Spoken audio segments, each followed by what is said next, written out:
تقدیر یہ ہے کہ تقدیر سے مراد اللہ کا اپنا علم اور حکمت کے مطابق ساری کائنات کا ان کے وجود سے پہلے اندازہ اور فیصلہ کرنا ہے۔ نبی اکرم صلی اللہ علیہ وسلم نے اپنی زندگی میں یہ بات بتا دی تھی کہ دنیا سے میرے جانے کے بعد سب سے پہلے جس چیز میں لوگ فتنہ کریں گے اور پرابلم کریٹ کریں گے وہ یہ ہوگا کہ تقدیر پر ایمان میں وہ گڑبڑ کریں گے۔ تو جتنے فتنے یاد رکھیے ابتدائی دور میں اٹھے اور آج بھی جتنے لوگ نوجوان پڑھے لکھے جو الہات کی طرف جا رہے ہیں وہ صرف اور صرف تقدیر پر ایمان درست نہ ہونے کے نتیجے میں ہوتا ہے۔ یاد رکھیں کہ سب سے زیادہ لوگ جو الہات کو اختیار کر رہے ہیں، الہات سمجھتے ہیں آپ، اسلام کو چھوڑ رہے ہیں، ملحد بن جا رہے ہیں، مطلب وہ وقت کو ہی سب کچھ سمجھنے لگ رہے ہیں، یہ دہریہ بن جا رہے ہیں، مطلب وہ کہتے ہیں ٹائم سب کچھ ہے، بس یہی پاور ہے، یہی سب کچھ ہے۔ تو اکثر لوگوں کے الہات کرنے کے، اسلام چھوڑنے کی اہم وجہ میں سے ایک وجہ تقدیر پر ایمان کو نہ سمجھ پانا، اور کئی لوگوں کو تقدیر کے تعلق سے لا علمی، تقدیر کے تعلق سے جہالت، تقدیر کے تعلق سے کم علمی سے لوگ جو ہے کھیل لیتے ہیں، ان کے عقائد سے کھیل جاتے ہیں۔ تقدیر پر جو ایمان ہم بات کرتے ہیں اس میں 4 چیزیں داخل ہیں۔ پہلا العلم، اس کا معنی یہ کہ اللہ کو علم تھا، الکتابہ، جو اللہ کو علم تھا کہ اس کی مخلوق پیدائش کے بعد کیا کرنے والی، اس نے وہ علم کو لکھ دیا، الکتابہ اس کو لکھ دیا۔ المشیہ، معنی یہ کہ اللہ تعالیٰ جو چاہتا ہے وہی ہوتا ہے، اور چوتھا الخلق، مطلب اللہ نے اس کے بعد تخلیق کی، چیزوں کو وجود میں لایا۔ تقدیر یہ ہمارے ایمان کا ایک رکن ہے، ایمان کے جو ارکان ہیں اس میں سے ایک رکن تقدیر پر ایمان ہے۔ تقدیر کا اچھا ہونا اور برا ہونا یہ ایک مسلمان کے لیے ضروری ہے کہ اس کے پر مکمل طور پر ایمان اس کا ہو۔ اور اس کے اندر ہم دیکھتے ہیں کہ بہت سارے لوگوں کو کنفیوژن ہوتا ہے، شبہ ہوتا ہے، شک میں ہوتے ہیں، کوئی اس میں افراد و تفرید میں ملوث ہے تو کوئی اس کے پر ایمان یقینی نہیں رکھتا ہے۔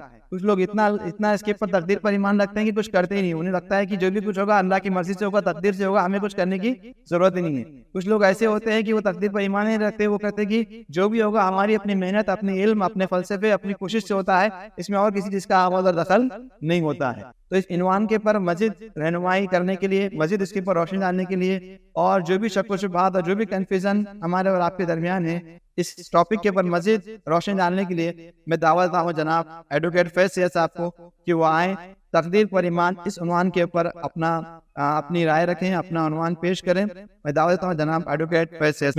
اور یہ ہوا نبی اکرم صلی اللہ علیہ وسلم کے جانے کے فوراً بعد صحابہ کے زمانے میں جو ہے قدریہ، جبریہ، الگ الگ فرقے نکلے جنہوں نے تقدیر کے معاملے میں ہی سب سے پہلے گڑبڑ کیا تھا۔ لہٰذا تقدیر کا معاملہ بڑا نازک ہے۔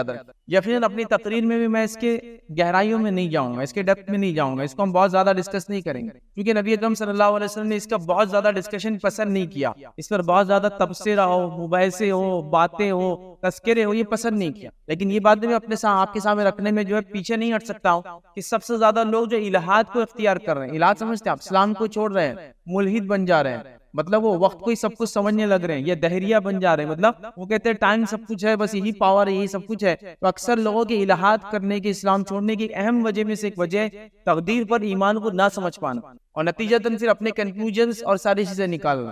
میں ایک چھوٹا سا واقعہ سناتا ہوں۔ جب میں ایک چھوٹا لڑکا تھا، ایک مرتبہ میں سائیکل پہ جا رہا تھا، وہ سائیکل کا زمانہ تھا اور کرائے سے سائیکلیں ملتی تھی ہر جگہ، 8 آنے روپیے میں 1 گھنٹے کے لیے ایک سائیکل ملتی۔ میں نے ایک سائیکل لی اور ایک مقام سے دوسرے مقام گیا، راستے میں سائیکل پنکچر ہو گئی میری۔ اب پرابلم یہ تھا، وہ کرائے کی سائیکل، میں ایک دکان پر گیا تو پنکچر کی سائیکل کی دکانیں بہت ہوتی تھی اس زمانے۔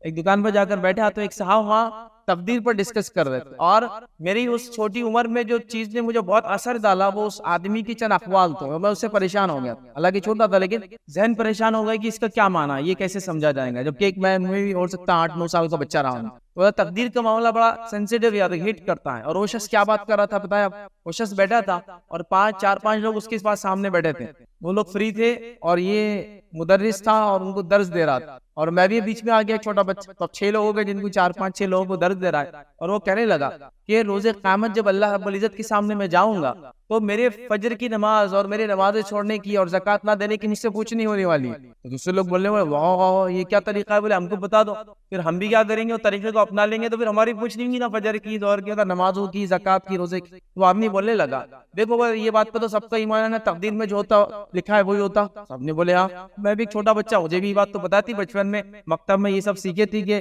تقدیر کا اچھا ہے برا ہونا اللہ کی طرف۔ سب نے کہا ہاں کہ اللہ تعالیٰ نے تقدیر میں لکھا۔ تو جب بولے میں فجر میں نہیں اٹھا تو میری تقدیر میں لکھا ہوتا نہیں ہے، اس لیے نہیں اٹھا، تو جب اللہ کے سامنے جاؤں گا سیدھا بولوں گا میں اللہ تقدیر میں تھا، تو نے لکھا تھا یہ تقدیر، تو میرے کو بخشنا تیری ضرورت ہے اور اللہ رب العزت مجھے بخش دیں گا۔ اور یہ چیز ایک عمر میں مجھے ہٹ کر گئی، مجھے کلک ہو گیا ہو، کیونکہ دیکھیں 4 راستے مل جائے تو کس کو پسند نہیں آتے ہو۔ آسانی سے انکم کا کوئی بولتے ہیں کہ 1,00,000 2,00,000 بغیر محنت کی ملیں گے تو کس کو پسند نہیں آتا؟ تو یہاں تو آخرت میں اپنے آپ کو سیدھا بچانے کی بات ہو رہی تھی کہ میں تو سیدھا بول دوں گا کہ اللہ تقدیر میں تھا، اور تقدیر میں نہیں تھا بول کے میں نہیں. اب ایک چھوٹا بچہ ہونے کے ناطے مجھے بات کلک کر گئی. ہاں بالکل بات صحیح ہے نا، ہر چیز تقدیر میں، جو تقدیر میں وہی ہوتا ہے. تو تقدیر میں نماز نہیں ہوگی اس لیے میں نے نماز نہیں پڑھا، تقدیر میں روزہ نہیں ہوگا اس لیے میں نے روزہ نہیں رکھا. وہ چھوٹے ذہن میں یہ ساری باتیں نہیں آتی. اور کئی لوگوں کو تقدیر کے تعلق سے لا علمی، تقدیر کے تعلق سے جہالت، تقدیر کے تعلق سے کم علمی سے لوگ جو ہے کھیل لیتے ہیں، ان کے عقائد سے کھیل جاتے ہیں. تو تقدیر پر ایمان یہ بہت اہم چیز ہے، یہ ایمانیت کے جز میں سے ایک جز ہے، اور یہ بہت امپورٹنٹ ہے. یاد رکھیے اس کے ناقص ہونے سے ایمان ناقص ہو جاتا ہے، اس کے انکار کرنے سے آدمی کافر ہو جاتا ہے. جو 6 چیزیں اس میں ایمان لاتے ہیں تو اس میں تقدیر ہے، اس کے انکار کرنے والا کافر. اس میں ایمان، اس کے اوپر ایمان میں کمزوری، ایمان میں کمزوری اخی، اور اس کے بغیر توحید مکمل نہیں ہوتی. اللہ پر جو ہمارا توکل ہے، جو توحید ایک اللہ کو ماننا ہے، وہ تکمیل کو نہیں پہنچتا. تو لہٰذا اس کے بارے میں انشاءاللہ آج چند باتیں میں آپ لوگوں کے سامنے رکھنے کی کوشش کروں گا. تو جتنے فتنے یاد رکھیے ابتدائی دور میں اٹھے، اور آج بھی جتنے لوگ نوجوان پڑھے لکھے جو الہات کی طرف جا رہے ہیں، وہ صرف اور صرف تقدیر پر ایمان درست نہ ہونے کے نتیجے میں ہوتا ہے. یاد رکھ. اسی طرح جو ہے ہم دیکھتے ہیں، یاد رکھیے کہ آج جو ہم ٹاپک لیں گے اس کو بہت مختصر انداز سے میں رکھوں گا، اور اس میں کسی بھی قسم کی گہرائی میں ہم لوگ نہیں جائیں گے. جو باتیں سطحی ہیں، جو باتیں عام ہیں، جو باتیں آپ سمجھ سکتے ہیں، میں آپ کے سامنے رکھوں گا. ورنہ آپ کو اگر ڈیٹیل میں جانا ہے تو آپ کئی کتابیں پڑھ سکتے ہیں. میں سمجھتا ہوں میں نے کئی ٹاپکس پہ درس دیے اور کئی ٹاپکس پہ لوگوں کے سامنے باتیں رکھی ہے. شاید ہی میں نے اتنی کتابیں جو اس ٹاپک کو تیار کرنے میں پڑھی، شاید ہی اتنی کتابیں میں نے اس سے پہلے کبھی پڑھی ہوں. میں نے تقریباً 5-7 کتابیں مکمل پڑھی، جب جا کے میں کچھ پوائنٹس تک پہنچ پایا جو میں سمجھا سکوں ایکسپلینیٹلی. کیونکہ ظاہر سی بات ہے بنیادی دینی علم بڑا ضروری ہوتا ہے انسان کو، تب جا کے وہ کچھ چیزیں گہرائی میں سمجھ سکتا ہے. اور ظاہر سی بات ہے تقدیر کا معاملہ بہت نازک ہوتا ہے، کتابیں بھی بڑی کم ہیں، مقالے ہیں، چھوٹے چھوٹے بکلیٹس ہوتے ہیں، لیکن بہرحال امپورٹنٹ ہے اپنی جگہ ایشوز کو سمجھنا. یقیناً جو میں نے پڑھا وہ ساری باتیں میں آپ کے سامنے نہیں رکھوں گا. جو میں نے پڑھا اس کی وہ باتیں جو عمومی میری اور آپ کی زندگی سے، اور جو عموماً سب کو معلوم ہونا چاہیے، وہ باتیں آپ کے سامنے میں رکھنے کی انشاءاللہ عزیز کوشش کروں گا، تاکہ اس ٹاپک اور اس عنوان کو ہم سمجھیں اور ایمانیت کے اعتبار سے اس پر ایمان ہمارا مضبوط ہو. یاد رکھیں. آئیے نبی اکرم صلی اللہ علیہ وسلم کیا فرماتے ہیں، حدیث میں آتا ہے. یاد رکھیے حدیث روایت کے الفاظ اس طرح سے آپ صلی اللہ علیہ وسلم فرماتے اور کہتے ہیں کہ مجھے بعد میں آنے والے زمانے میں اپنی امت پر سب سے زیادہ 3 باتوں کا ڈر ہے. آپ اپنی زندگی میں فرما رہے ہیں کہ مجھ سے بعد آنے والے لوگوں میں جو میری امت ہوں گی اس میں 3 باتوں کا مجھے بڑا ڈر ہے. پھر فرمایا اس میں سے یہ لوگ ستاروں پر ایمان لائیں گے. امت محمدیہ عقیدے کی کمزوری کے نتیجے میں ستاروں پر ایمان لائیں گے. تو یہ ستاروں پر ایمان لائیں گے، تقدیر کو جھٹلائیں گے، اور ظالم حکمراں آ جائیں. مطلب 3 ایسی چیزیں جو میرے جانے کے بعد آپ فرما رہے ہیں کہ مجھے آنے والے زمانے میں اس کا ڈر ہے. اس میں سے پہلا کیا ہے کہ یہ ستاروں کی جو ہے پرستش کرنے لگیں گے مسلمان. ستاروں کی پرستش سے مراد یہ نہیں کہ آپ ان کے سامنے جھک جائے، اس سے مراد یہ کہ آپ یہ سمجھے کہ ان کے آنے جانے سے ہمارے زندگی پر اثر پڑتا ہے، اولاد پر اثر پڑتا ہے، بزنس پر اثر پڑتا ہے. یہ بھی عبادت ہے. دوسرا کیا کریں گے، وہ تقدیر کا انکار کریں گے، تقدیر کو جھٹلائیں گے. انکار کا معنی یہ نہیں کہ ہر بار کو کہ میں تقدیر کو نہیں مانتا ہوں، اس کی غلط سلط تعبیرات بھی کرنا، اس کو عجیب و غریب ڈھنگ سے جیسا میں سمجھتا ہوں ویسا سمجھنا. جیسا وہ ایک علامہ نے مجھے بچپن میں سمجھا دیا تھا کہ میں تو جاؤں گا اور اللہ تعالیٰ کو بول دوں گا تقدیر میں تھا، میں نمازیں نہیں تو میں نے نہیں پڑھا، اللہ بولے گا جا جنت میں. Very good. تو اس طرح سے نہیں یاد رکھے، تقدیر کو جھٹلائیں گے. یاد رکھے اللہ کے رسول نے پہلے پیشن گوئی کر دی تھی، امت اس معاملے میں گڑبڑ کرنے والی ہے تقدیر کے معاملے میں. اسی طرح یاد رکھیے تقدیر سے مراد کیا ہے. تو تقدیر سے مراد یہ ہے کہ تقدیر سے مراد اللہ کا اپنا علم اور حکمت کے مطابق ساری کائنات کا ان کے وجود سے پہلے اندازہ اور فیصلہ کرنا ہے. تقدیر کا معنی کیا ہے؟ تقدیر کا معنی یہ ہے کہ اس سے مراد یہ ہے کہ اللہ کا اپنا علم اور حکمت کے مطابق ساری کائنات کو، ٹھیک ہے، کا ان کے وجود سے پہلے اندازہ لگانا یا اس کا فیصلہ کرنا. مطلب اللہ نے جب تخلیق کیا، کائنات کو وجود میں لایا، تو اس سے پہلے اللہ نے جو اس کے بارے میں فیصلہ کیا، یہ تقدیر ہوتی ہے اور اس کے علم میں تھا. یاد رکھیں یہ فیصلہ، یاد رکھیں یہ تقدیر ہے. یاد رکھیں. اور یہ جو ایکسپلینیشن تھا، یہ تقدیر کا جو یہ تعارف تھا، یہ علامہ صالح العثیمین رحمہ اللہ نے لکھا تھا. یاد رکھیں کہ اللہ کا یہ علم اس کی مخلوق کو وجود میں لانے سے پہلے جو اس کو پتا تھا. تو اس بات کو آپ سمجھیے، اس کو کہتے ہیں تقدیر. یاد.